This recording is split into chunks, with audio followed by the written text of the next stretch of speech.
This is for entertainment only.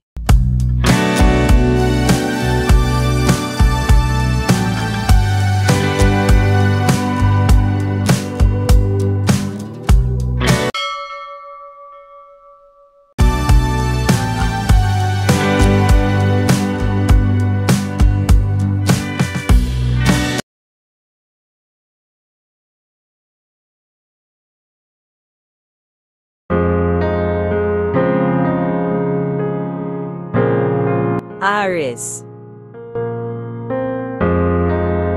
Pag-aalinlangan sa taong ito, maaaring nakitaan mo ito ng ugaling hindi ka nais-nais, kaya pagmamahal mo'y unti-unting nagbabago din sa paglipas ng mga araw. Isang masamang balita ang iyong maririnig patungkol dito. Maaaring mayroon third party involved sa relasyon nyo na ikakagulat mo kapag ang balita ay makarating na sa iyo. Maaaring nasa panahon ka ngayon ng mga pag-aalinlangan, maniwala ka sa iyong sariling instinct o pakiramdam, ito'y higit na malakas, at unti-unti mong alamin ang mga bagay-bagay na patungkol sa kanya.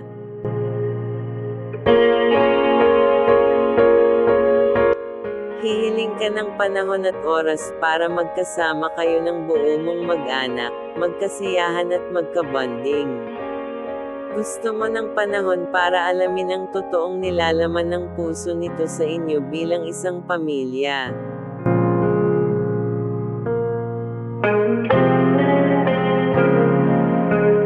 Taurus. Hindi maiiwasan ang problemang dumarating, ano man ang pinagdaraanan mo ngayon, hindi ka pababayaan ng langit, patuloy lang manalangin at magtiwala na lahat ay matatapos rin. Maaaring dumadaan ka ngayon sa pagsubok sa iyong trabaho o hanap buhay, mga pinagdadaanan mong hirap kang pagdesisyonan, maaaring may pinagpipilian kang sitwasyon na dahil pareho naman itong makakabuti sa huli. Ika'y may malalaman din na mabigat na intindihin at mahihirapan kang unawain, mga bagay-bagay na bigla lang magaganap o mangyayari na hindi mo naman hinangad na mangyari, dahil busy kang magpaunlad sa inyong pamumuhay. Isang mahalagang mensahe ang sa iyo'y makakarating. Mensaheng magpapahirap palalo sa kalooban mo. Mga pagsubok na mas lalong magpapatibay sa pagkatao mo, na magpapabago sa mga bagay na nakasanayan mo.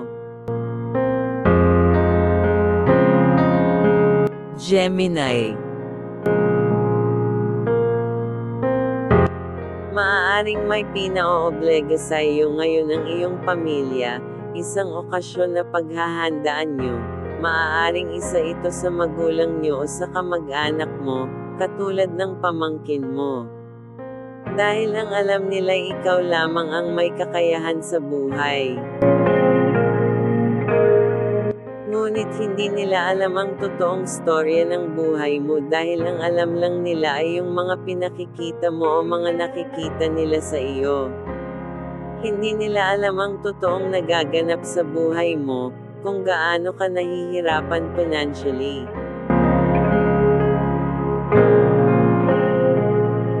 Hindi nila alam na ika'y nasa gitna ng isang problemang pang-financial, maaaring may mga bayarin ka pa na pinupursadyeng matapos na. Katulad ng mga buwanang bayarin mo at pang-araw-araw na pangangailangan nyo. Subalit ayaw mong makita nila ang totoong pamumuhay mo, kaya nagpapanggap kang kaya mo at pumayag ka kahit hindi ganon kalakihan, kaya nga lang ikaw din ang magdudusa dahil mag-isa mo itong gagawa ng paraan. Cancer. Isang paalala, maaaring mayroon parating sa buhay mo na problemang patungkol sa iyong salapi, ito'y hindi naman ganoon kabigat, kayo'y makakabangon din kaagad na parang wala lang. Isang babae, lalaki ang laging andyan para sa iyo, para ikay alalayan at patnubayan sa mga panahong ikay natatakot at hirap makabangon mula sa iyong pagkabagsak. Ito ay laging nasa tabi mo. Ikay may makikilala sa isang event, bagong kaibigan o pag-ibig. Maaaring ikay humahanga lamang dito, o maaaring ito ang may gusto sa iyo ngunit ikay medyo tagilid na para dito.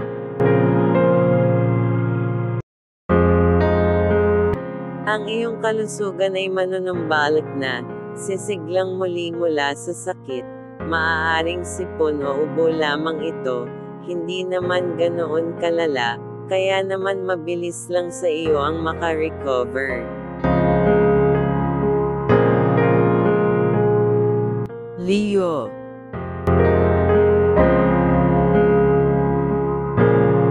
Maaaring isa sa mahal mo sa buhay ang may sakit o magkakaroon ng sakit na malubha, ugaliing kumustahin ang bawat isa, dahil baka tahimik lang ito, ngunit mayroon na palang di naramdam.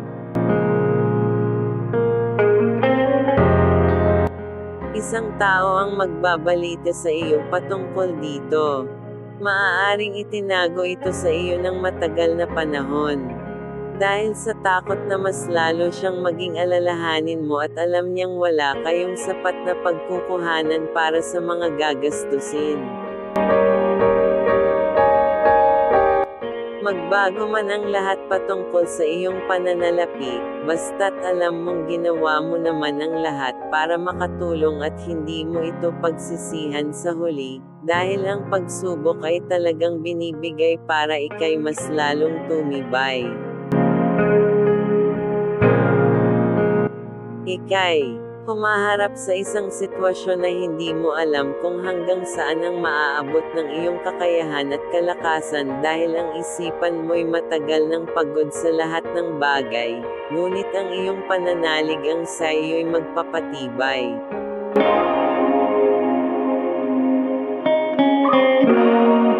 Virgo. Madami ang nakakaranas ngayon ng tagtuyot o taghirap, maaaring crisis ang lahat, kahit sa lahat ng iyong pagsusumikap ito'y nauubos ng biglaan. At kahit ikay kayo't kalabaw na sadyang kinukulang pa rin, maaaring dahil ito sa pagtaas ng mga bilihin.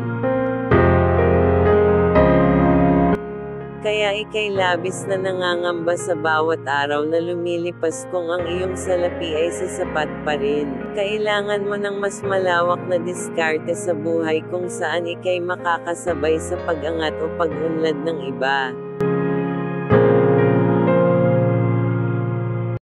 Maaaring ikay naghahanda o naghahangad na maging stable na sa buhay at magkaroon ng kapanatagan sa iyong pamumuhay, dahil gusto mo na ding bumuo ng sarili mong pamilya, o maaari ding nakabuo ka na ngunit ang inyong pananalapi ay hindi pa din sapat.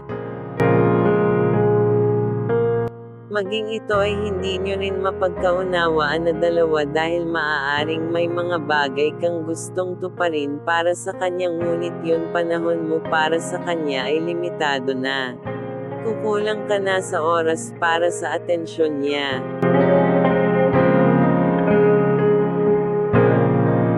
Libra.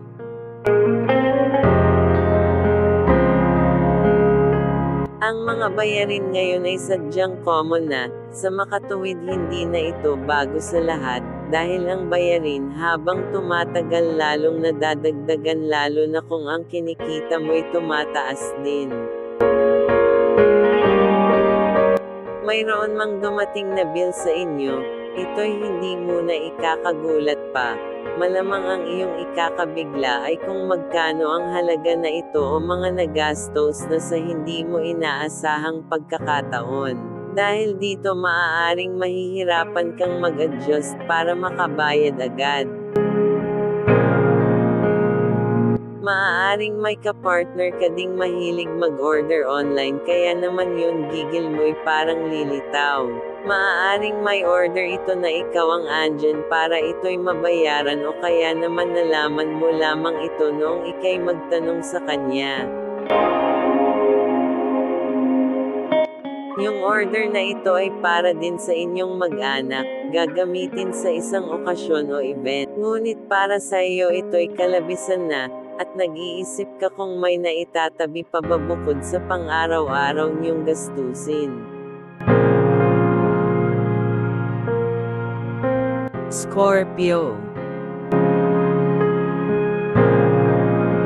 Oras at panahon ang hinihiling ng iyong pamilya sa iyo, para kayo'y magkaroon ng pag-uusap, at makapag-bonding ang lahat. Ngunit maaaring wala kang panahon para dito. Ang iniisip mo lamang ay kung paano kikita ng salapi para sa kanila. Ngunit ang pinili mong makasama ay sadyang mapaghanap ng pera at mapang maliit maging sa iyo hindi lang ng iyong oras at panahon ang gusto nito, maging ang iyong salapi na dapat punan mo kahit ika'y mahirapan pa. At humihiling ito sa iyo ng higit pa sa kung ano kayo ngayon, maaaring gusto na din itong magsama kayo, at bumuo ng isang pamilya. Higit pa ang nais nito sa iyo bukod sa pagmamahal at atensyon mo. Posibleng isang malaking gastusin ang hihilingin nito sa iyo sa mga susunod na mga panahon. Kaya ika'y mag-iisip na naman ng panibagong paraan para kumita pa sa ibang bayarin at luho ng taong ito. Sagittarius. Dumaan ka man sa nakalipas na pait at paghihinagpis dahil sa iyong karelasyon na piniling magpatuloy ng hindi na kayo magkasama, maaaring matagal ka ng single, kaya naman ikaw ay may bagong pag-ibig na makikilala. Isang stable at maaayos ang pamumuhay, kaya nitong magpakaama ng walang reklamo sa lahat ng bagay dahil may kusa ito at kaya kang suportahan sa lahat ng bagay na makakapagpasaya sa iyo. Isa itong mabuting tao. Isang mahalagang mensahe ang iyong matatanggap, maaaring mula ito sa dati mong karelasyon. Maaaring gusto nitong pag-usapan niyo ang dating kayo, ngunit ika'y hindi na sumasang-ayon dito. Dahil puro pait lamang ang natanggap mo noong panahong kayo pa. Maaari ring may sakit na din ito, at posibleng may mawawala isa sa mga kakilala mo na malapit sa iyo noon, o kaya ngayon. Humanda lamang sa mga posibleng mangyari na hindi mo inaakala o inaasahan. Capricorn. Ang taong ito ay magaling sa larangan ng pananalapi. Maaaring perskido itong umangat sa buhay kaya lahat ng pagkakakitaan ay sinubukan nitong pasukin. Ika'y pinalad na mapili ito, bilang iyong bagong mamaalin dahil ito'y supportive pa man din. Malapit na kayong lumipat ng tirahan, maaaring nakakaraos-raos ka na, kaya kayo'y makakalipat na sa mas maayos na tahanan. Dahil gusto mong bigyan ng mas maayos na pamumuhay ang iyong mga mahal sa buhay. Isang magandang balita ito patungkol sa iyong pananalapi, buhay mo'y malapit ng guminhawa ng lubos hindi man ito ganon karangyang ngunit nakakaangat na sa iba. Sa dami at hirap na pinagdaanan mo, magbubunga na lahat ng ito. Malapit na ang okasyon, kayo'y magdiriwang para dito, Maaaring may balak kang i-treat ang mga ito sa isang lugar, upang ang kasiyahan ay inyong maipon at may maibahagang kwento sa inyong mga alaala pagdating ng panahon. Aquarius. Isang pagkabahala o pag-iisip sa mga bagay-bagay na posibleng mangyari sa mga panahon na iyon. Maaaring ika'y nagdududa sa isang bagay o pangyayari. Ito'y magiging ugat ng inyong pagkakagalit ng iyong karelasyon.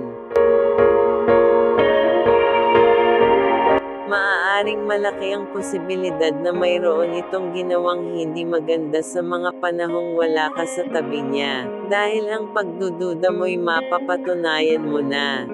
Bukod sa mga testigo mo na nagsumbong sa iyo, at may mga patunay ka na din. Naniniwala kang ang instinct ng isang babae ay malakas kapag oras na may kakaibang nagaganap sa likod mo o sa mga panahong hindi mo nakikita ang mga ginagawa nito. Tiwala mo'y nasira na din nito. Sa kabilang banda mayroon naman parating sa iyo na magandang balita. Isa itong imbitasyon, maaaring papabor ito sa iyo. Hindi lang dahil makakapaglibang ka at makakalimot ng bahagya, maaaring dito mo madidiscover ang isang bagay na matagal mo nang hindi alam.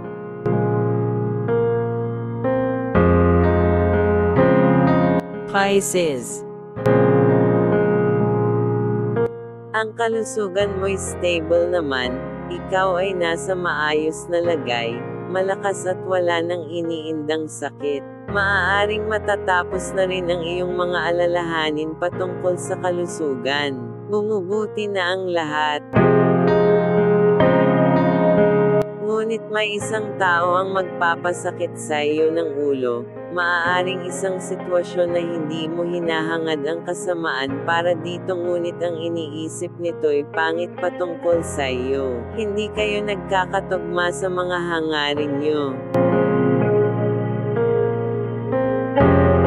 Ito'y sakit mo ng ulo noon, maging sa ngayon, paminsan-minsan ay nagbibigay ito ng bigat ng iyong saloobin, ngunit para sa kanya naman ito'y wala lang, kaya binabaliwala mo na lamang. Hindi sila nagbago para sa iyo, dahil nagbago sila para sa sarili nila. Nagbago sila o siya dahil nagbago din kayo. Dahil kung paano ka sa kanila, gayon din ang ipapakita nila sa iyo. Kaya ikaw din ang tumulong sa sitwasyon mo. Ikaw ang nakakaalam sa sarili mo. Maghanda ka na at sa mga susunod na araw kayo'y magbabakasyon o aayain ka nito pumasyal sa isang lugar kasama ang buo niyong pamilya. Gusto na lamang nitong ma-enjoy ang buhay at iparamdam sa inyo na mahal ka rin niya kahit sa simpleng bagay lamang.